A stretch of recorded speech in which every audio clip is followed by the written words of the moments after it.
கூப்பிட்ட குரலுக்கு ஓடி வருகிற ஒரே தெய்வம் செந்தமிழ் கடவுள் முருகன். சிவபெருமான் வேற, முருகன் வேற கிடையாது. 5 முகம் தோன்றில் 6 முகம் தோன்றும், வெஞ்சமரில் அஞ்சலன வேல் தோன்றும், நெஞ்சில் ஒரு காலனைக்கின் இருகாலும் தோன்றும்.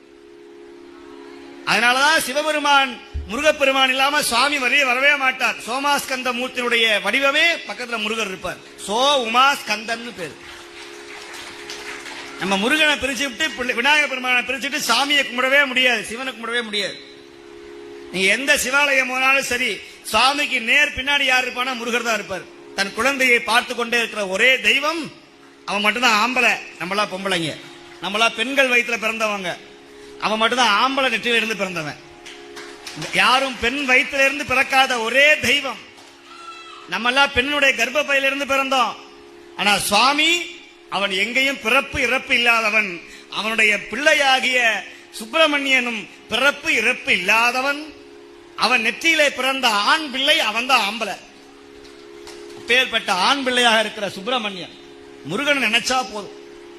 அதனாலதான் இந்த குலத்திற்கு குலதெய்வமே முருகன் தான்.